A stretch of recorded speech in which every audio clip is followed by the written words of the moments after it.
안녕하세요. 저는 너와나에서 하은 역할을 맡은 김시은입니다. 오늘 만나서 반갑습니다.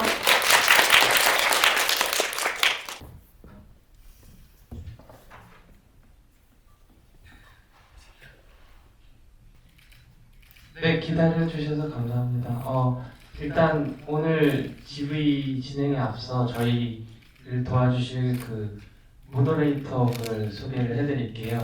네, 들어주시겠어요?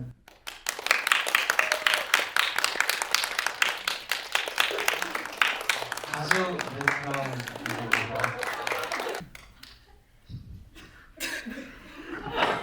GV 하시는데 마스크 쓰고 하실 거 아니시죠? 네. 마스크. 공간이 편해가지고 떨리네요. 네, 죄송합니다.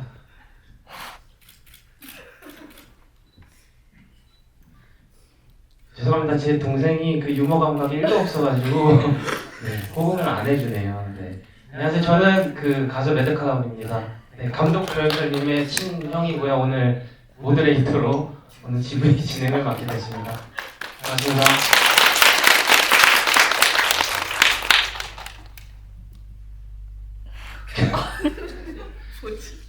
저희 형제가 아시겠지만 이제 둘 다 말주변이 너무 없어요. 목소리도 좀 비슷하고 그래서 진행하는 데 있어서 중간중간 좀 어색한 시간들이 흐르더라도 많이 양해를 부탁드리겠습니다. 네. 네. 일단 박혜수 배우님, 그리고 유진 배우님, 그리고 조현철 감독님 어떻게 그동안 지내셨는지 살짝 그냥 간단한 근황 정도 시작을 해볼까요? 네. 박혜수 배우님부터. 네, 저는 맛있는 거 많이 먹고 운동하고 강아지 산책하면서 행복하고 건강하게 지내고 있습니다.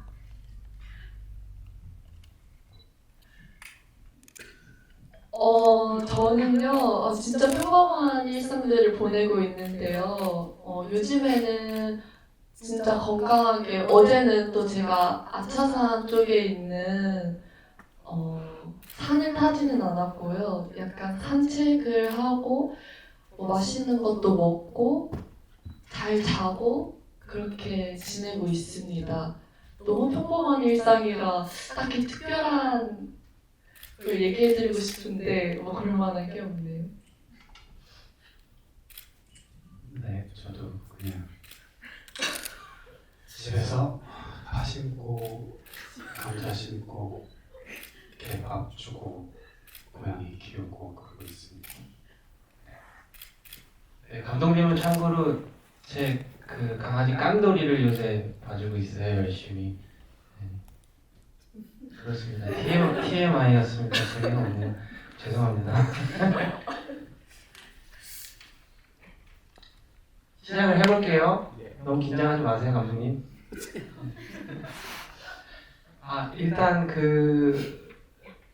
영화를 보면서 저는 이제 어쨌든 가족이잖아요. 그래서 개인적으로 좀 궁금했던 것들이 몇 가지가 있는데 일단 어쩔 수 없이 이런 무거운 주제를 세월호라는 주제를 다루게 됐는데 영화 속에서 이게 워낙 좀 뭐랄까 민감한 주제이기도 하다 보니까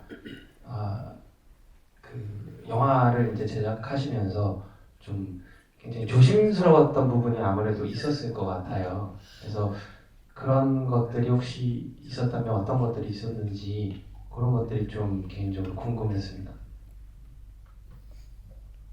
네, 네, 이 영화를 처음 시작하고 끝날 때까지 편집하는 순간까지 이 선에 대해서 어떻게 지킬 것인가가 제일 중요한 부분이었고, 일단은 제가 느꼈던 것은 어쨌든 이 사고를 소모를 시키거나 어떤 스펙타클로 이용을 하면 안 되겠다라는 생각이 있었고요.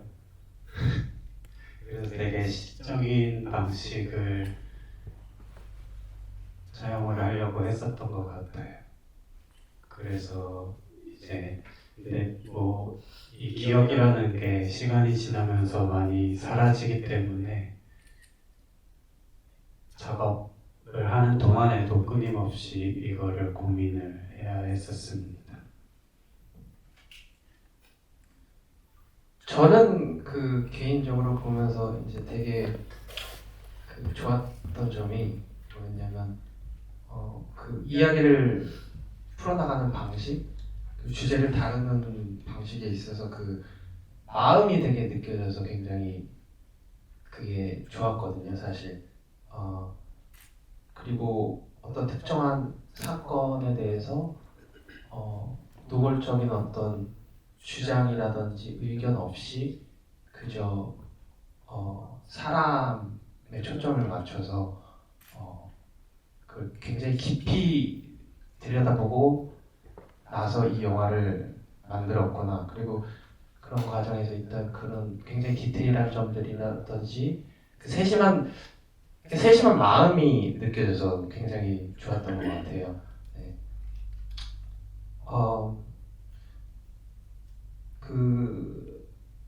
그렇다면 또 궁금해지는 게, 이 영화 너와 나를 만들면서 어떤 마음으로 이 영화를 시작을 처음에 하게 됐는지, 네.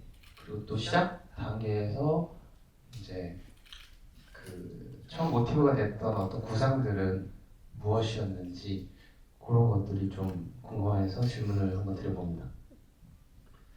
시작은 2016년에 어떤 사고를 겪어서 나도 죽고 너도 죽고 우리 다 죽는다는 거를 너무나 체감을 하게 됐고 그 이후에 이제 저조차도 약간 관심에서 멀어졌던 이 사건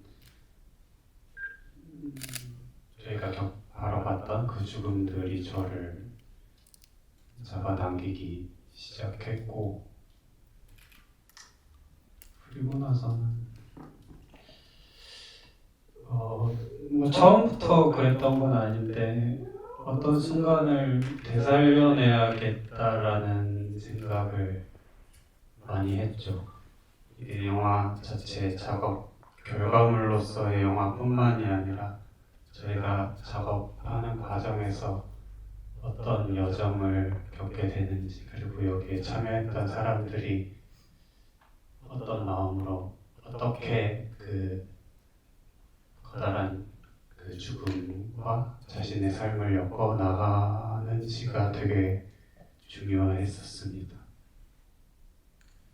그 죽음에 대해서 이제 말씀을 해주셨는데 이게 영화 자체가 갖고 있는 한 그 여러 가지 키워드 중에서 영화 속에 녹아들어 있는 어떤 여러 주된 키워드들 중에서 죽음 또한 굉장히 큰 키워드라고 저는 생각이 들었거든요. 그 감독님께서 그렇다면 이제 이 죽음이라는 어떤 단어에 대한 경험이라든지 생각이라든지 그리고 이 영화 속에서 어떻게 이 주제를 다뤘는지 그 의도라든지 뭐 여러 가지 생각들이 있으시면 혹시 들려주실 수 있으실까요? 네. 뭐 네. 저희가 같은 생애 초기의 경험을 겪었기 때문에 알겠지만 일단 제가 어렸을 때 좀 많이 잔병치레가 많았고 죽음에 대한 공포가 엄청 컸죠. 그리고 저희 어머니가 좀 그런 작업들을 많이 하셨어요. 집에 가면 엄청 어두운 그림들이 많았거든요. 그게 이제 주로 기시촌 여성들에 대한 작품들이었는데 그런 거를 그냥 살면서 그냥 주변에 그런 게 있었던 거죠. 근데 이제 뭐 어떤 사고를 계기로 제가 마냥 좀 두렵고 어둡고 무섭게만 생각했던 그 죽음에 대한 생각이 좀 전환이 되는 계기가 있었어요. 그래서 이 죽음을 어떻게 바라볼 것인가 혹은 어떻게 죽어야 될 것인가라는 질문이 정확히 어떻게 살아야 될 것인가라는 질문과 통하게 되더라고요. 그래서 이전과는 좀 다른 방식들로 작업을 접근하려고 했었고 그렇게 완성된 첫 작업이 너 하나였던 것 같습니다. 그 예전에 TV에 나와서 이제 수상소감 말씀해 주실 때 이제 저희 돌아가신 아버지에게 하는 말 중에 이제 너무 무서워하지 말라고 이제 우리는 그냥 또 다른 형태로 이제 존재하는 것일 뿐이라는 말씀을 해주셨던 게 기억이 나는데, 네, 그 배우님들이 이제 영화를 제가 보면서 또 되게 좋았던 점 중에 하나가 되게 계속 좋았던 점이 여러 가지 있거든요. 근데 저는 아무래도 감독님이 가족이다 보니까 그런 것들이 보면 그냥 가족으로서 너무 흐뭇해지고 약간 신이 나는 거예요. 그래서 그 좋았던 점 중에 하나가 이제 배우님들이 이제 그 캐스팅이 속된 말로 좀 너무 찰떡 같아서, 네, 배우님들이 아니었으면 제가 보기에는 너무 훌륭한 영화지만 이제 감독님의 역량 반 그리고 배우님들의 역량 반이 이렇게 잘 섞여서 굉장히 훌륭한 영화가 나왔다고 생각을 했는데, 감독님은 대체 어디서 이렇게 찰떡 같은 배우 캐스팅을 해오신 거예요, 도대체?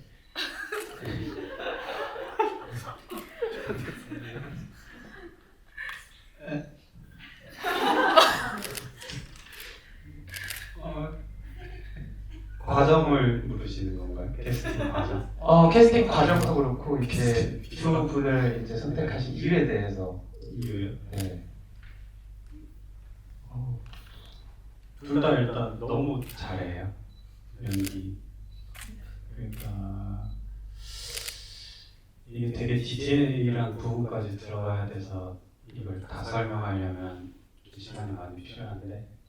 궁금해요. 네? 궁금해요. 소리 듣고 싶으세요? 네. 아니. 일단 혜수 씨 같은 경우에는 일단 엄청나게 헌신적이고 영화에 대해서 정말 열심히 하고 정말 치열하고, 그리고 현장에서 그 뭐라 그래야 될까, 되게 한 끗 차이인데 이 카메라 안에서 어떻게 움직여야 되는지, 얼굴을 어떻게 써야 되는지, 어디서 자기가 빠지고 다 들어와야 되는지를 너무 잘 알고 있어요. 그래서 제가 디렉션을 항상 촬영 전에 혹시 이 장면이 뭐가 안 풀리면 이 말을 해야지 하는데 한 번도 제가 그 말을 써먹은 적이 없어요. 워낙 그냥 다 잘해가지고. 그리고 시은 씨는 약간 제 과장, 천재. 아예 동물적이에요. 되게 동물적이에요. 오디션부터 되게 의외의 상황들을 많이 보여줬어요. 제가 특히 인상적이었던 게 오디션 때 세기가 왜 나 죽는 거 제가 그때 사실은 정답 이렇게 하면서 하는 게 없었거든요. 근데 시은 씨가 그걸 하더라고요. 그래서 되게 이 사람은 현장에서도 이렇게 할 수 있겠구나, 가능성이 있겠구나 싶어서 현장에서 이렇게 좀 풀어놨는데 엄청 잘하더라고요. 저처럼. 이렇게 강아지 풀어놓듯이 좀 활기를 칠 수 있게 현장에서 좀 이렇게 디렉션을 주셨다고 해요. 제가 막, 그러니까 이거는 혜수 씨랑 비교하는 거예요. 혜수 씨만 저도 열심히 하고 제가 이렇게 하는데 시은 씨가 잠시만요. 저 열심히 했어요. 해명하세요. 해명이요? 아니,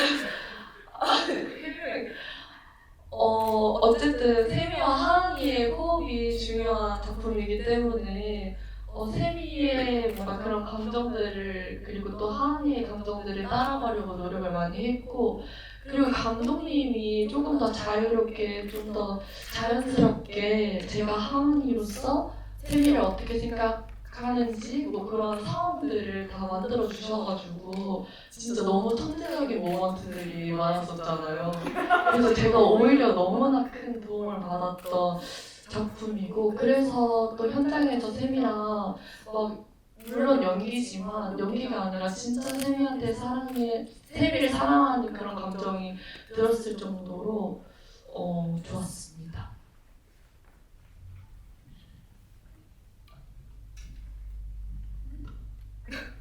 어떤 생각 어땠어요? 저 스스로 얘기해 주셨잖아요. 천재 감독님이시고 그리고 일단 현장에서 배우들을 정말 모든 배우들을 학생들이 되게 많이 나오잖아요. 근데 그 모든 배우들이 정말 이것이 진짜라고 믿을 수 있게 만들어주세요. 그 현장을. 그렇기 때문에 저희 영화가 이렇게 정말 진짜처럼 만들어진 것 같고 그 말로 설명할 수 없는 현장이 가지고 있는 묘한 분위기가 있었거든요. 딱 촬영에 들어가면 그 공간에 공기가 바뀌는 것 같은 그런 느낌? 그걸 만들어주신 것이 바로 저희 천재 감독님이 아닌가 생각을 해봅니다.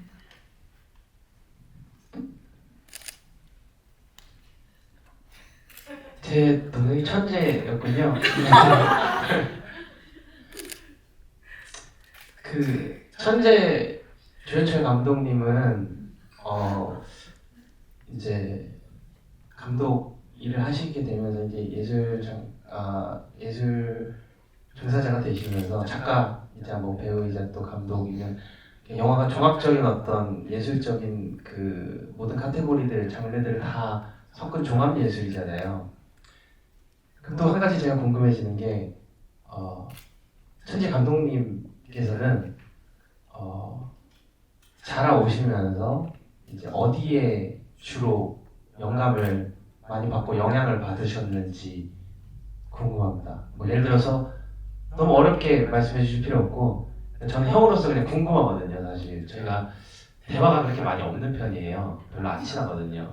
그래서 뭐 좋아하는 노래라든지 예를 들어서 음악 감독님으로 오혁님을 쓰셨는데 왜 매드클라운은 그 후보에 없었는지 네, 그게 좀 궁금했어요.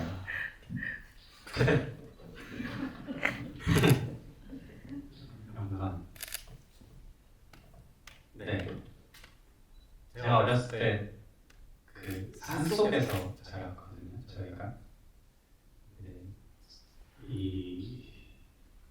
저 혼자 보내는 시간이 좀 많았어요. 친구들이 다 공부하러 가가지고 저 혼자 이 산속을 빙글빙글 돌면서 계속 혼자 머릿속으로 생각을 했었던 것 같아요. 근데 그 당시엔 제가 그러니까 제가 이 자연 속에 있다는 게 어떤 의미인지 몰랐는데 이제 좀 알겠더라고요. 제가 그 산속에서 그들한테 뭘 배웠는지 되게 중요한 거를 배웠다는 생각이 들었고 그래서 요즘에 계속 시골로 돌아가려고 하고 있는 것 같고 그리고 사실 그 당시에 작업을 할 때 일단 매드클라운 음악은 저희 그 결이랑 맞지를 않는다고 생각을 했어요. 그리고 그 당시에 정민이가 좀 이따 상영했나? 반장선거를 거의 비슷하게 진행을 했죠. 그래서 저희는 계속 그런 생각을 했어요.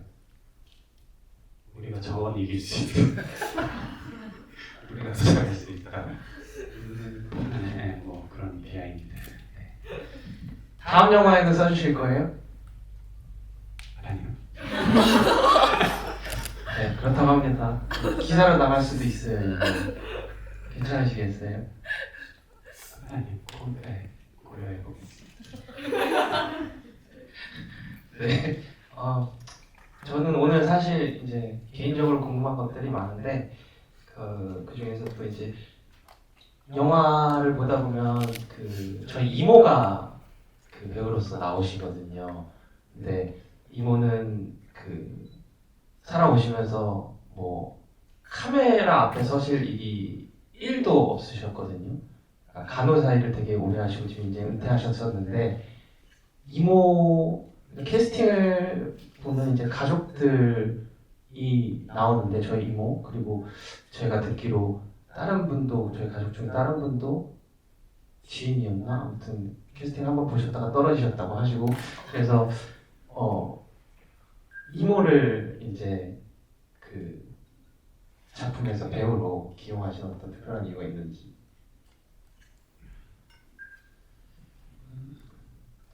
이것도 얘기하자면 긴데 일단 저희 이모가 젊었을 때 서독에서 간호사 일을 오래 하셨고 결혼은 안 하셨고 그리고 주로 저희는 이모들이 많거든요. 이모들과의 관계를 제가 많이 봐왔고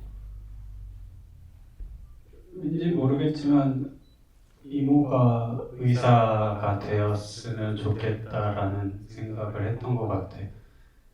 그러니까 아까도 말했지만 과정이 되게 중요하다고 생각했는데 그냥 그 모습을 보고 싶었던 거죠. 이모가 의사 역할을 하고 있는 거. 네. 저는 솔직히 이제 가족이어서 보이는 부분들이 좀 있거든요 영화에서. 근데 그 제작 그 방식 그러니까 예를 들어서 방금 전 같은 캐스팅 같은 경우도 그렇고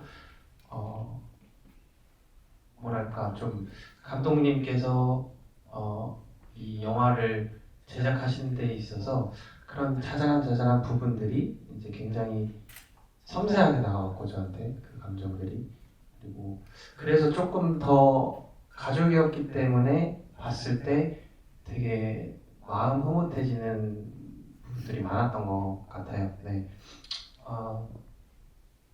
제가 이번에는 이제 배우분들께 질문을 드리고 싶은 게 있는데 영화를 보면서 이제 저도 가수다 보니까 가사를 이렇게 쓰잖아요. 쓰면 이제 제 경험이 아닌 일에 대해서도 이렇게 가사를 써야 되는데 그게 굉장히 힘든 일이거든요. 사실 개인적으로 이게 뭐랄까 내가 겪어보지 못한 것들에 대해서 이야기하려면 그게 뭐랄까 좀 굉장히 많은 시간 동안 이거에 대해서 들여다봐야 하는 시간들을 거쳐야 되는데 이제 두 분께서 연기하신 이제 두 캐릭터가 전 보면서 속으로 그냥 계속 박수를 쳤어요. 그러니까 그 나이대 여고생들이 할 수 있을 법한 말투와 그 자잘한 그런 어떤 애드리브를 보이는 그런 것들이 너무 디테일하고 너무 이렇게 잘 표현을 해내셔서 이 부분들에 있어서 이제 좀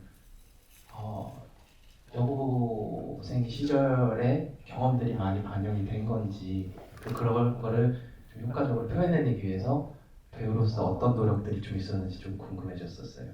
네.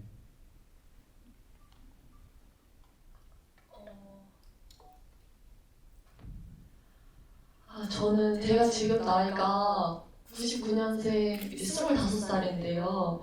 저는 제가 이렇게 나이가 하나하나 먹으면 조금 더 차분해지고 조금 더 어른스러운 말투를 사용할 수 있는 아이가 될 줄 알았어요. 근데 그러지 않더라고요. 전 아직도 제가 18살, 19살 때 했던 언어 습관들이 정말 많이 남아있다고 생각이 들었어요. 그래서 그걸 이제 하은이의 입장에서 표현을 하는데 좀 도움이 됐었던 것 같고요. 뭐 그거 이외에 하은이가 조금 저랑 닮았던 부분도 많이 있었던 것 같아요. 시나리오 초반의 하은이의 모습이랑은 어떨지 모르겠지만 뭔가 작업을 할 때 조금 더 세미와의 호흡을 맞추면서 하은이로서 좀 더 적응이 된 것도 있었었고, 하은이랑 비슷했던 건 하은이도 좀 웃기고 싶어하는 친구잖아요. 근데 그러한 뭔가 부분들이 저랑 좀 닮아 있는 것 같았어요. 그래서 저를 좀 이제 많이 표현을 했던 것 같아요. 자연스럽게 이렇게 좀 나오신 부분들, 그게 연기에 자연스럽게 이렇게 반영된 부분들이 네. 많았던 거죠. 네, 그리고 쌤이랑 이렇게 호흡을 맞추니까 또 자연스럽게 나오게 된 것도 있는 것 같아요. 두 분이 호흡이 진짜 정말 약간 정말 굉장히 오랜 시간 동안 베프였던 것 같은 느낌을 받았거든요. 이게 그냥 이게 연기로서 그냥 표현이 되는 게 아니라 뭔가 좀 그런 게 있다라는 느낌을 받아서 훨씬 더 좀 이렇게 영화를 보면서 관객 입장에서 생생하게 굉장히 다가왔던 것 같아요. 감사합니다. 네. 네.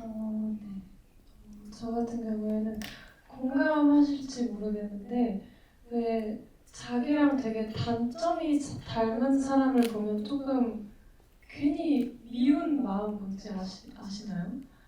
저는 세미를 처음 대본을 읽고 봤을 때 너무 얄미운 거예요. 제가 가지고 있는 단점들, 제가 아는 저의 못난 모습들, 숨기고 싶어하는 모습들을 세미는 정말 솔직하게 다 표현해내는 친구였어요. 그래서 좀 부럽기도 하고 약간 밉기도 하고 되게 복잡한 감정이 들었었는데 그걸 실제로 그 대사들을 입으로 뱉고 제가 세미가 되는 과정에서 엄청 좀 위안이 됐던 것 같아요. 나처럼 이런 질투나 이런 좀 이기적인 사랑의 방식이나 표현 방식들이 서툴고 이런 모습을 막 표현해내는 그 과정이 되게 저한테는 해소가 많이 됐고 그래서 그런 뭔가 나이와 관련된 생각을 크게 하지 않아도 그냥 자연스럽게 세미로서 말하고 움직이고 행동하고 하는 일을 좋아할 수 있었던 것 같아요.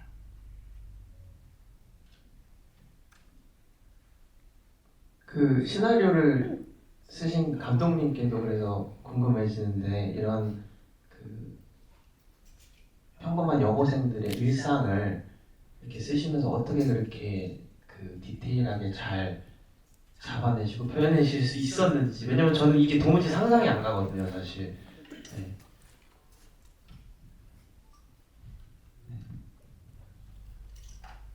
네, 그냥 잘 관찰하고 잘 보려고 했었던 것 같아요. 근데 이게 시나리오를 끝내는 순간까지 두려움이 되게 커서 내가 애들을 다 생생하게 못 썼다는 두려움이 엄청 컸는데 그게 배우분들을 만나면서 해소가 되더라고요. 배우분들이 하시는 걸 보면서. 그래서 저는 프로덕션 들어가는 순간까지 의심이 엄청 많았어요. 물론 그 전에 취재도 많이 하고 뭐 관찰도 많이 하고 유튜브도 많이 보고 했지만 네, 그랬던 것 같습니다. 저 혼자만의 작업이 아니었죠. 그걸 이제 살리는 표현해내는 과정에서 이제 그 배우분들과의 좀 호흡이 되게 유기적으로 이제 많이 소통이 되고 이루어졌던 거네요. 네, 되게 엄청 즐거웠어요. 재미있었고, 네, 그래서. 그러니까 관객으로서도 보면 이게 어떻게 보면 되게 무거운 주제를 다룬 영화이기도 한데 보는 내내 뭔가 되게 동시에 또 희한하게도 화사한 느낌이 들면서 생글생글한 느낌이 들면서 그게 되게 기분 좋게 다가왔었거든요. 마지막 부분에 뒤에 가서는 진짜 저도 눈물이 찔끔찔끔 나고 막 그랬는데 그래서 되게 오묘한 감정이 드는 영화였던 것 같아요. 개인적으로 저한테는. 주제를 살짝 바꿔서 바꿔서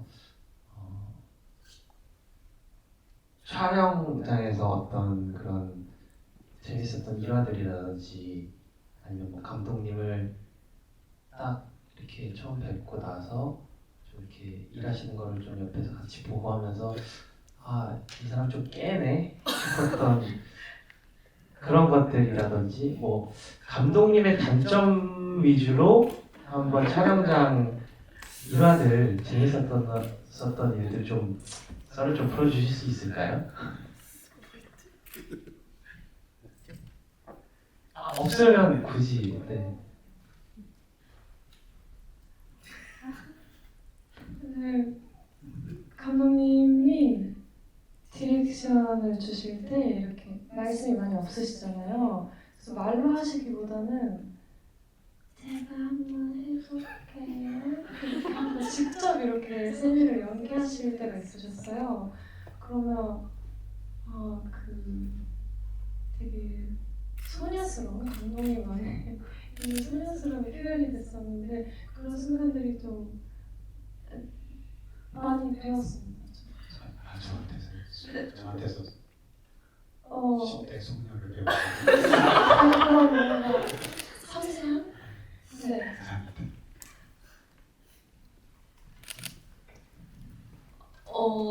저는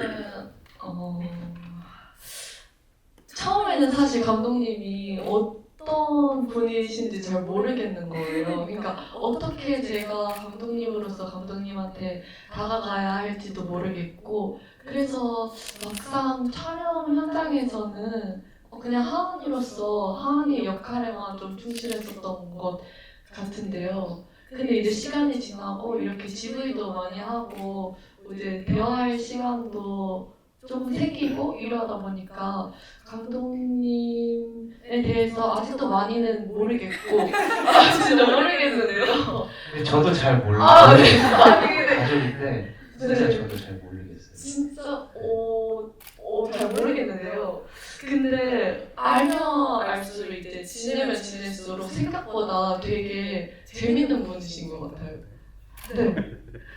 원래는 막 엄청 말씀도 적고 하시니까 조금 다가가기 어렵고 내가 뭔가 하나님으로서의 뭔가 고민이 있는 것도 잘 얘기를 잘 못할 수도 있겠다라고 생각했는데 오히려 그러한 감독님의 모습 때문에 조금 더 진실되게 말을 할 수 있고 또 감독님이 한마디 하시는데도 되게 알맹이가 있고 뭔가 이렇게 되는 순간들이 정말 많았거든요. 그리고 되게 위로를 받았던 순간들이 진짜 많았어요. 그래서 저는 개인적으로 너무 감사한 분입니다.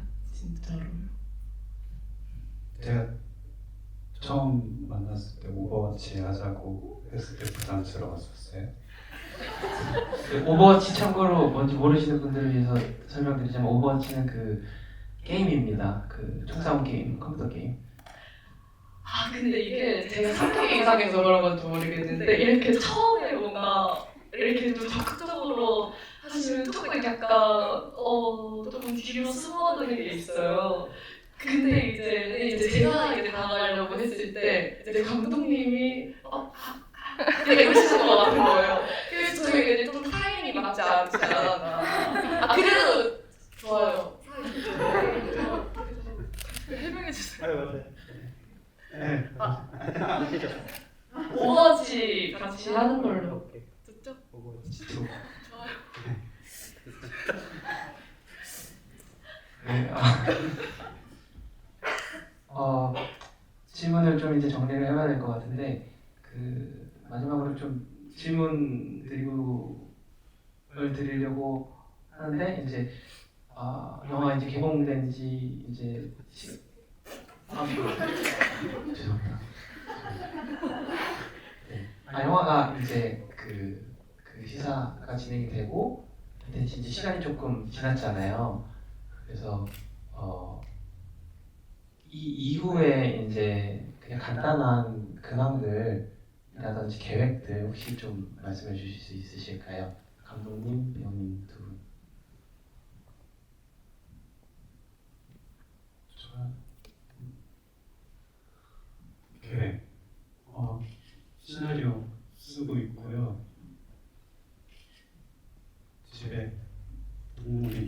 많아져가지고 걔네들을 돌봐야 되고요. 그리고 최근에 길고양이가 새끼를 까놔가지고 걔네도 다 돌보고 입양 보내야 되고 감자도 이제 곧 수확해야 됩니다.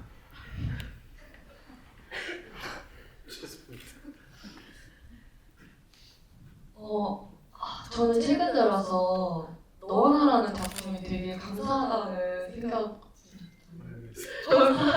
생각을 많이 하게 됐어요. 그 당시에는 몰랐는데 조금 시간이 지나다 보니까 그 너와 나라가 가지고 있는 삶과 죽음에 대한 메시지와 그리고 사랑에 대한 메시지에 대해서 왜 지금 이걸 계속 생각하게 되는지 모르겠을 만큼 생각이 많이 되더라고요. 그래서 결국에는 뭔가 이 사랑이라는 거에 좀 많이 제가 생각을 많이 하고 생각을 많이 하고 있는 것 같아요. 그리고 삶에 대해서 죽음에 대해서도 생각을 많이 하고 있는데 결국에는 조금 더 내가 언제까지 살 수 있는지도 모르고 앞으로 나는 하고 싶은 것도 많고 뭔가 하고 싶은 것도 많고 뭔가 이루고 싶은 것도 많고 이런데 그냥 나로서 한번 잘 살아봐야겠다. 원래는 그게 좀 부담이었거든요. 근데 요즘 그런 생각들을 엄청 많이 하고 있는 것 같아요. 그래서 그냥 내가 하고 싶은 거 다 하고 살아야지 이런 생각으로 하루하루를 살아가고 있는 것 같습니다. 그리고 조금 더 뭔가 마음을 건강하게 살아야겠다라는 생각을 많이 하고 있는 것 같아요. 왜냐면 제가 그러지 못했었거든요. 그래서 앞으로는 조금 더 많은 사람들을 사랑하고 살아봐야겠다라는 생각을 하고 있는 요즘입니다.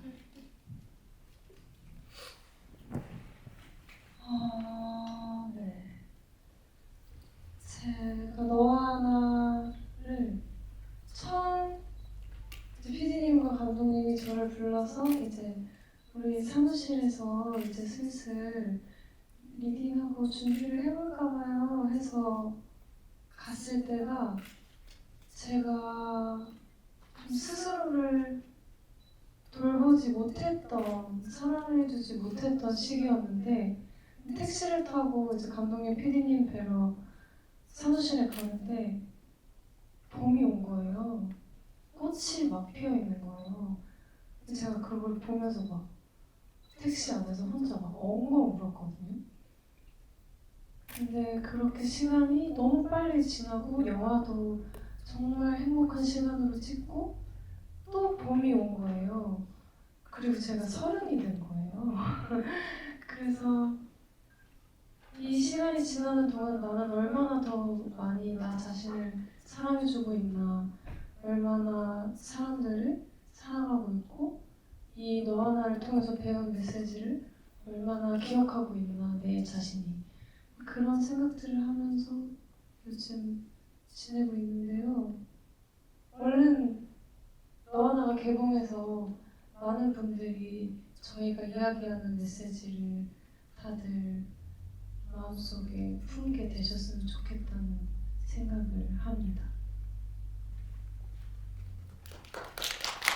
네, 말씀 감사합니다. 세 분 앞으로 더 많이 뵐 수 있었으면 좋겠어요. 네. 마무리하면서 관객분들께 질문, 시간이 시간이 없다고 하시네요. 네. 아쉬우니까 그래도 한 분 한번 볼게요. 바로 드릴게요.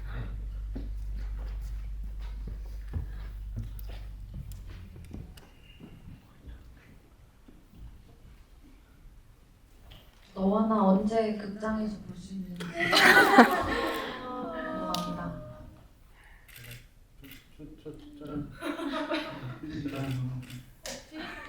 최대한 준비하고 있으니까요. 빨리 해서 여러분들 많이 볼 수 있게 노력하겠습니다.